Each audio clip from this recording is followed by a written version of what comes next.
सवाल आज का आपके सामने है। एक व्यापारी एक वस्तु को बेचकर 29% लाभ अर्जित करता है। यदि वह विक्रय मूल्य में 90 रुपए की वृद्धि करता है, उसका लाभ प्रतिशत बढ़कर 37% हो जाता है। यदि वह इस वस्तु को 20% लाभ पर बेचे तो वस्तु का विक्रय मूल्य क्या होगा। आगे की जो क्लासेस होंगी उसमें मैं एग्जाम्स भी मेंशन करा दूंगा।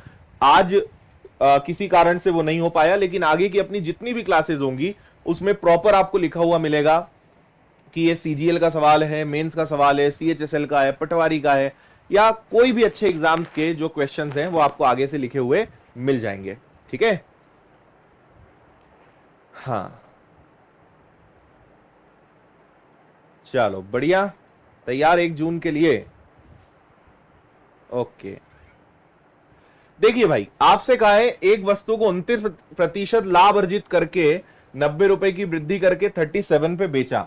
तो आपको बहुत स्पष्ट बात समझ में आ रही है कि 29% लाभ के बदले 37% लाभ पर बेचा, यानी कितने परसेंट की वृद्धि हुई है? 8% की वृद्धि हुई। और यह किसके कारण हुआ? यह 90 रुपए के कारण हुआ। 90 रुपए के कारण 8% की वृद्धि हुई। 20% लाभ लेने के लिए कितने में बेचा जाए? तो 90 रुपए अगर 8% है तो 20% लाभ लेने के लिए कितने में बेचा जाए? ये छोटी सी बात आपसे पूछी गई है। तो 8 से कैंसिल करेंगे इसको 15 बार, है ना, और 15 का 9 गुना क्या हो जाता है? 1350। 1350, 1350 रुपए आपका आंसर हो जाएगा। कौनो दिक्कत परेशानी?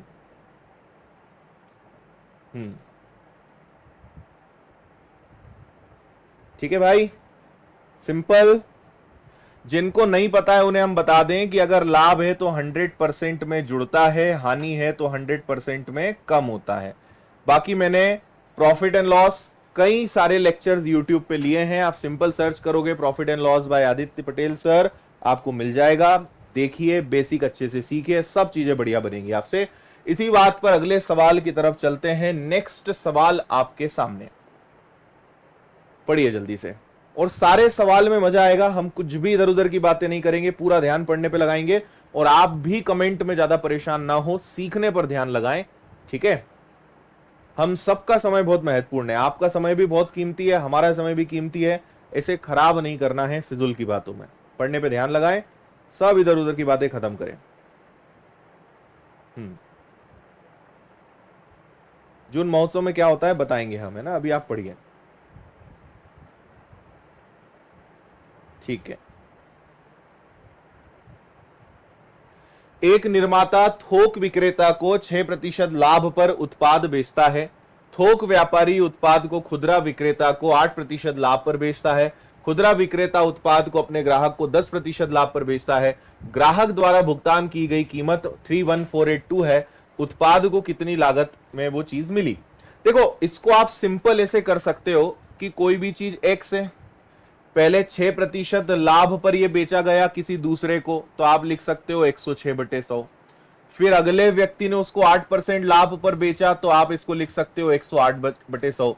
फिर अगले व्यक्ति ने 10% के लाभ पर बेचा, तो आप लिख सकते हो 110/100। और फाइनली वो चीज गई कितने में है? तो वो गई है 31482 में।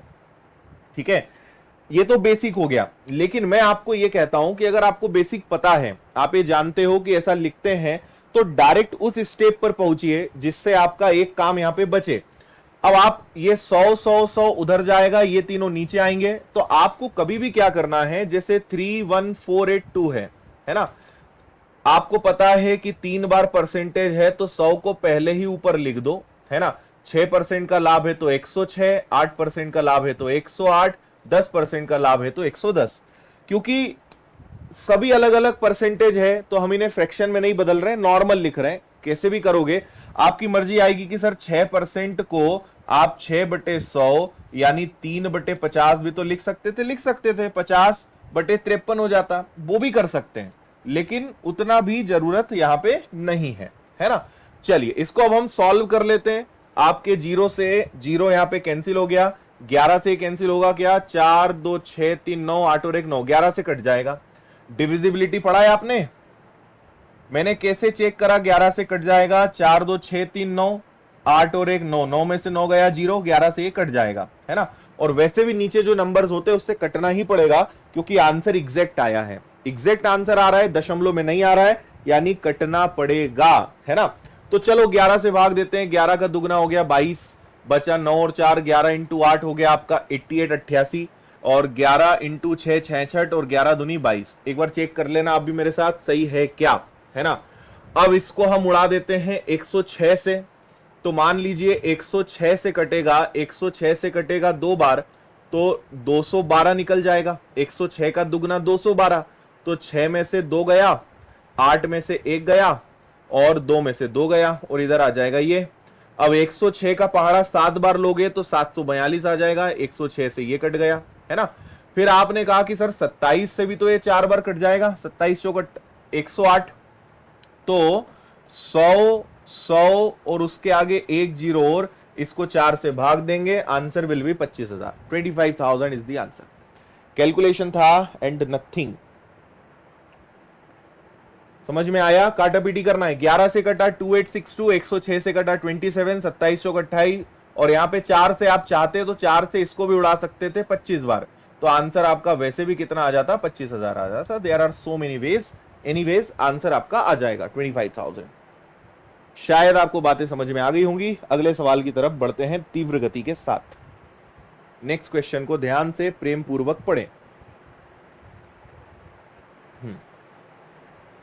और अपनी ये जो बाउंस बैक सीरीज चल रही है, हर सोमवार, हर आपके बुधवार और हर शुक्रवार को अभी रहती है, और जून महोत्सव में आपको बहुत सारे सरप्राइजेस में देने वाला हूं। उसमें से आपको पहले ही बता देता हूं कि जून में मैं मैथ्स रेगुलर पढ़ाने वाला हूं, है ना।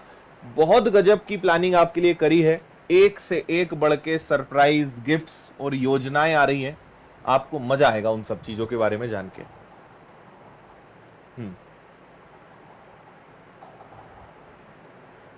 ठीक है, कोचिंग सेंटर कहां है? इंदौर में है, भंवरकुआ के पास, और नहीं तो विनर्स ऐप। एक वस्तु को 115 रुपए में बेचने पर होने वाला लाभ इसी वस्तु को 104 में बेचने पर होने वाली हानि से 20% अधिक है। यदि वस्तु को इतने में बेचा जाता है तो उसका लाभ प्रतिशत ज्ञात करें। देखो भाई, आप 115 में बेच रहे हो तो प्रॉफिट हो रहा है, 104 में बेच रहे हो तो लॉस हो रहा है, और प्रॉफिट हानि से 20% ज्यादा है। 20% यानी अगर लॉस 5 का है तो प्रॉफिट उससे 1 यूनिट ज्यादा का है, यानी प्रॉफिट कितने का है? प्रॉफिट है 6 का। समझ में आया? अगर लॉस 5 का है तो प्रॉफिट उससे 1 यूनिट ज्यादा है, यानी कितने का है? 6 का है। क्लियर है बात? चलो, अब मुझे एक बात बताओ कि इनके बीच का जो डिफरेंस है उसे आप 6 और 5 के रेशो में बांट लोगे, है ना। तो इनके बीच में अगर देखोगे तो डिफरेंस भी 11 का है और रेशो भी 11 का है, यानी 1 की वैल्यू 1। अगर 1 की वैल्यू 1 है तो 6 की वैल्यू 6, 5 की वैल्यू 5, है ना। मतलब यहां एक्चुअल में 6 रुपए का प्रॉफिट हो रहा है और यहां एक्चुअल में 5 रुपए का लॉस हो रहा है। तो 104 में आप 5 जोड़ दीजिए, 109 आ जाएगा। 115 में से 6 घटा दीजिए, 109 आ जाएगा। यानी 109 उसका कॉस्ट प्राइस है, क्रय मूल्य है। अब आप इस वस्तु को 130.8 में बेचोगे तो प्रॉफिट तो होगा, है ना।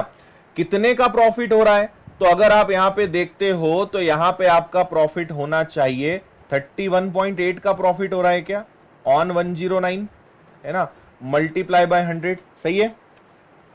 110 यानी 30 और 1 31, 31.8 का प्रॉफिट 109 पर। क्या बात ओके है? अरे यार 31 बोल रहा हूं मैं, 21, ठीक है, 21 अभी ठीक। 21.8 का प्रॉफिट हो रहा है 109 पर, और 109 का ध्यान से देखिए तो दुगना है, 109 का डबल है, तो आंसर इसका कितना आ जाएगा? 20% आ जाएगा। 20% आपके प्रश्न का आंसर है, 20%। अच्छा, बहुत बहुत बधाई हो भाई पारस।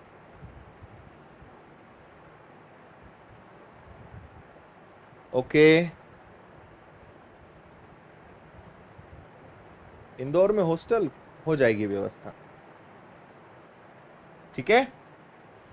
104 पे 5 का नुकसान हुआ तो 104 में 5 जोड़ दीजिए, और 111 में 6 का लाभ हुआ है तो अगर 6 घटा दें, 115 में से 6 घटाएं या 104 में 5 जोड़ें, उसका क्रय मूल्य कॉस्ट प्राइस 109 ही आएगा। अब इस चीज को अगर 130 रुपए 80 पैसे में बेचोगे तो 21.8 का प्रॉफिट होगा on 109 multiply by 100, answer is 20% का प्रॉफिट।